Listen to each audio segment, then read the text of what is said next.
Hey, this is Jonathan Newton, and I am doing my project for the Final for 532. So basically, my project was working with drug and alcohol affected adolescents at a nonprofit here in Portland, Oregon. Um, it was where my practicum was, where I was trained under a therapist, drug and alcohol therapist, and it was an inpatient outpatient treatment. Adolescent males, only 14 to 18, OYA committed due to legal offenses. Many of these youth, while technically a voluntary program, face the decision of whether to go to basically corrections or a treatment. So while voluntary, it's not much of a voluntary. Um, it's an easy choice. And 9 to 12 month treatment program. Um, as far as what the idea behind this was, is that my day job consists of working with kids in the criminal justice system, and a lot of them don't understand what's happening. They don't understand the court system. They don't understand the probationary system.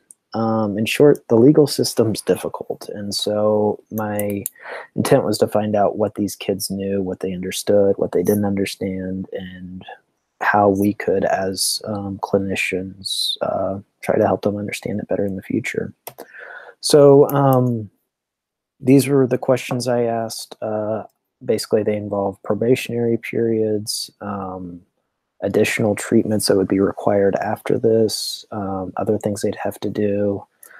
Um, they were all legal offenders, so if they weren't offered the choice of um, treatment, like what could their punishment have been like? Um, whether they had any financial restitutions, any court fees, anything like that. One of my youth had like a $36,000 one. Others just nothing. Biggest challenges that they would face to basically get off paper, and whether they understood the court system just on a scale of 1 to 10. So those were the questions they were asked during a regular treatment program. I did this basic skills group every week, so I was able to tie it into that.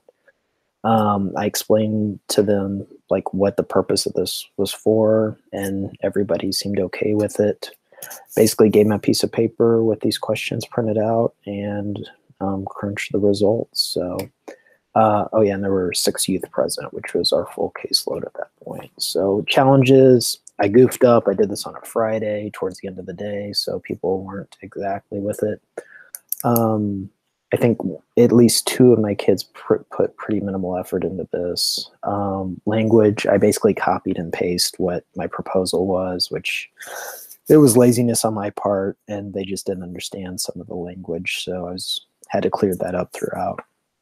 And these are just goofs on my part. And yeah, that's about it. So as far as what the data showed, in short, most of the kids, they had an idea of what they were facing, but they didn't exactly know for sure. So I think part of adolescence is you're just kind of told, what to do you're told to go to school, and you don't really question that. And a lot of my kids maybe have family that was in the juvenile or maybe the adult system, and so this is just something they were told to do, so they're doing it. They don't really understand the legal process behind it, which was kind of why I was motivated to do this project to begin with. So many kind of relied on myself, probation officers, people to do things for them when they weren't doing it themselves.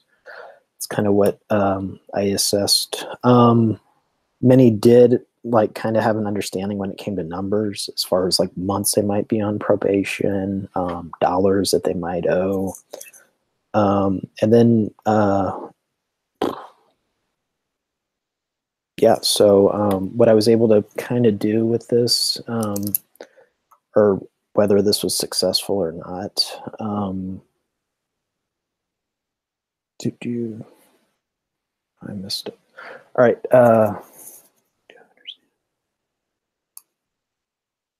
Yeah, so I think